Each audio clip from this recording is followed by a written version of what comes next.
Things are heating up in Lebanon. Just yesterday, Israel went into Lebanon and took out some Hezbollah infrastructure. The Lebanese government objected. All this is going on while U.S. envoy Morgan Ortagus is visiting Lebanon to pressure the Lebanese government to disarm Hezbollah. Disarming Hezbollah is something that the Lebanese government said that they would do. They committed to do it on September 5th, but it's very complicated because Hezbollah, which represents much of the Shiite population in Lebanon, the Shiite population represents about a third of the Lebanese people. And Hezbollah has remained armed all these years because of an agreement that they had with the Lebanese government going all the way back to 1990 that they can remain armed. And they're saying that they will not give up their weapons. So while we're dealing with disarmament of Hamas in Gaza, this is also coming to a head in Lebanon. Ever since the ceasefire between Israel and Hezbollah last November, Israel has been carrying out strikes for every violation of Hezbollah. Hezbollah is not allowed to have any presence or any weapons or anything south of the Litani River. Things are heating up right now. So to help us make sense of all of the chaos going on there and to get a sense of what we might look for in the coming days, joining me now is Elliot Chodoff. Elliot is a senior officer in the IDF, and he is a Middle East and military strategist, has been involved in this space for decades. Elliot, what on earth is going on in Lebanon? Chaos. Very, very simple answer. But to understand what's going on in Lebanon, we have to realize that Lebanon is something of a fabricated state, and it was put together when the French withdrew from their mandate in the 1940s. But unlike some of the other mandates that it had, for example, Syria, which was certainly no bargain in its own right, Lebanon was in an even greater mess because of the way the French left it. Now, to break that down, Lebanon recognizes something like 18 religious denominations.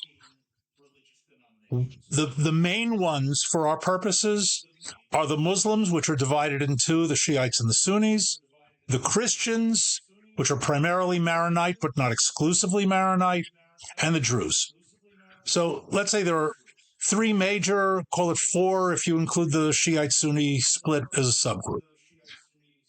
In the 1940s, the French divided up the power between these groups based on a 1932 census. In other words, when they divided it up, the numbers were already wrong. Before we go on, be sure to go into the description of this video and download the free ebook that's available there. It is a collection of articles, of columns that I've written and that really provide my analysis since the beginning of the October 7th war.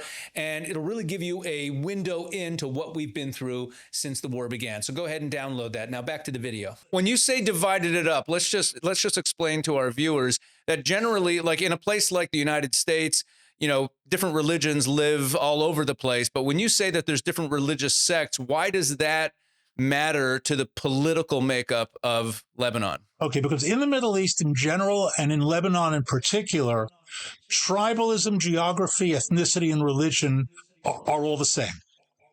In other words, if somebody says I come from this neighborhood in Beirut, for example, today, the Dakhia in Beirut is a Shiite Khomeiniist neighborhood. If I'm from Baalbek, I'm a Shiite. If I'm from another village, I'm a Druze. And if I'm from another village, I'm a Christian, and so on and so forth. And that defines my geography. It defines my family kind of arrangement, my tribe, and my religion. And with it, my ethnicity. So it's a sort of sheer breakdown of who a person is, as opposed to the American sort of model, which is if you're a Christian, you don't like your church, you go to a different church. You don't like your denomination, you change denominations. No such thing here. You are what you are and you stay what you are. I don't want to overstate it. It's not 100%. It's only 99%. Okay? Now, with that, the French, before they withdrew in establishing Lebanon, determined the presidency will always go to a particular ethnic group. And I don't want to break down who's who. It doesn't really matter. The prime minister will be of a different ethnic group. The speaker of the parliament will be of a different ethnic group. And these positions are owned by that ethnicity / religion. permanently. So And that's still true today. And it's still true today. So it's a built-in division. That's first and foremost. With that, traditionally in these tribal areas, all of these groups armed themselves against each other. In other words, there's talk of a civil war from this date to that date. There's been a civil war going on in Lebanon as long as there's been a Lebanon. And it's erupted a number of times. For example, in the late 1950s, it erupted, and America actually sent troops in to stabilize it. And it was running on a sort of back burner for many, many years. Now, here's where it starts getting a little more complicated. The Shiites of Lebanon organized and ultimately created a militia called Amal based on a real and perceived oppression. They call themselves the Sons of the Oppressed originally. The Shiites were oppressed. They've also got a tradition of oppression going back to their early history. People may know that the main sect of Shiites are called Twelvers because of the 12 imams. The first 11 imams were murdered. The 12th one went into hiding. In other words, there's some legitimacy to their historical sort of feelings of oppression. On top of that, they were the poorest community in Lebanon. The Sunnis were much more powerful, so even within the Muslim world, they were sort of pushed down and kept out of the mainstream. So they created a militia of their own called Amal, which defended them and attacked the other militias along the way. When Ayatollah Khomeini came to power in Iran, Amal and its leadership did not support his theology and ideology. So they created a Khomeiniist Shiite militia called Hezbollah. All right, so there are two groups of Shiites politically in Lebanon, the Amal non-Khomeinists and the Hezbollah Khomeinists. However, even though they are in some conflict with each other, as Shiites, they are also in conflict with everybody else. Okay, so are you my ally or my enemy? I don't know. What day of the week is it? So how does this? So where are we right now with the Lebanese government saying it's going to disarm Hezbollah? Okay. How does that? How does everything? So we have to take it two steps further. One, the civil war erupts in the 70s, bloody eruption, and it's ultimately sort of not resolved, but stopped in what is known as the Taif Agreement, which was done under the auspices of the Syrians who were occupying Lebanon at the time. Hezbollah was their ally. And the bottom line from where we're sitting now is that all of the militias, all of the sectarian militias of Lebanon agreed to disarm as part of the Taif Agreement. Hezbollah argues that we are not a sectarian militia. We are a resistance organization against the Zionist state, Israel. And therefore, we don't need to disarm. The Syrians, of course, instigate and back that. So all of the other militias disarm and not Hezbollah. So now when you go into the early 1990s, there's only one armed sectarian militia in Lebanon, and that's Hezbollah.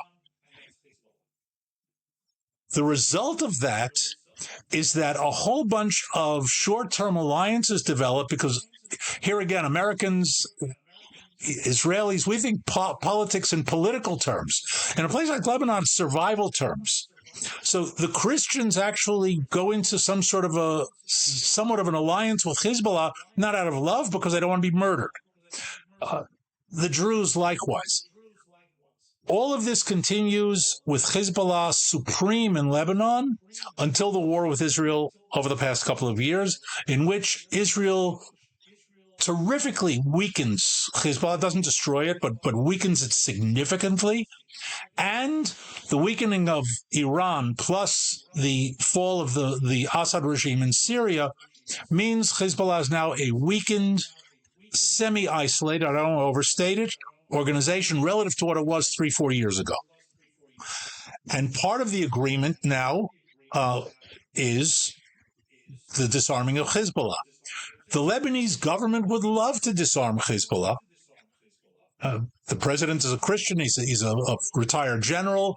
Hezbollah is the greatest threat to Lebanese sovereignty that exists. But still, with it all, with the weakening and all of that, Hezbollah is still reasonably on a par with the Lebanese army, and it refuses to disarm. Into this mix, as you mentioned at the beginning, Israel is taking a zero-tolerance policy against Hezbollah vis-a-vis the agreement. There have been strikes, ground and air strikes against Hezbollah multiple times, virtually every day since the agreement nearly a year ago. In other words, Hezbollah violations that are being stopped by Israeli strikes. This, of course, is not good for Lebanon, and we have to be open and fair about it. On the other hand, Israel is doing its job for its own security. The president of Lebanon is now caught on the horns of a dilemma. He's the president of Lebanon who doesn't want to be attacked by Israel. He's the president of Lebanon who wants to impose his own sovereignty over this terrorist organization that's running roughshod over his country. Okay? Your move, that's where he is, and that's where they're stuck. Just ask you one last question here, or maybe I'll just throw out an assertion. You know, in these videos, we talk a lot about the geopolitics of the Middle East and the different factions within it. And one of the things we've been talking about recently, one of the issues we've been raising recently, is that within the Arab world of all these states, that to Westerners, it's just the Arab states, there are factions. And it doesn't necessarily break down as Sunni Shiite, Correct, as much as it breaks down geopolitically in other ways. So for example, the United Arab Emirates and the Saudis and maybe the Bahrainis and some other truly moderate Gulf states fall into kind of a camp, whereas what we're seeing now is, let's say, Turkey and Qatar are also forming kind of a camp. And one of the misunderstandings I've pointed out recently in some videos that the Americans have made is that they view those all as the same camp, and they're not. The Correct. Qataris and the Turks are in one camp, and then you have other states that don't necessarily fit neatly into one of the camps, like the Egyptians, who are kind of, you know, on the fence. But it seems that Lebanon is really just not even really a state, meaning from the standpoint of the Christians and Joseph Aoun, who's the current president, they would love to join the family of nations that is having rapprochement with Israel and is engaged in healthy relations with the United States. But then you have Hezbollah, which is still an arm of the Iranian regime. So how does this play out in the coming months, short of resuming an all-out civil war in Lebanon? Well, it wouldn't be a civil war because the other factions aren't really armed. It would be more of a insurrection, counterinsurrection with the Lebanese army, if it ever gets to the level that it can do it, and if it's given the orders to do it, actually taking Hezbollah on and defeating it. I think that President/General Aoun's biggest problem at the moment, in terms of his immediate decision-making, is that he's afraid to order the army to go after Hezbollah because it might lose. Then he'll be in worse shape than he is now. Now he can pretend that he's president of a country. If his army loses to Hezbollah, he can't even pretend that. So all of this pressure from the United States, from the Americans, to disarm Hezbollah, you know, it's not necessarily a matter of will, but it might be just a matter of ability. Correct. And that means that we might be reaching a very serious and dangerous impasse. Yes, absolutely. America could put him in a position where he has to make the move, even if he doesn't believe it'll work, because he'd rather take the chance than deal with the certainty of American sanctions or rejection or whatever. So, yeah, very, very dangerous situation. So, Elliot, yeah, it is. That's a good way to end. It is a dangerous situation. It's something that we're going to be watching very closely.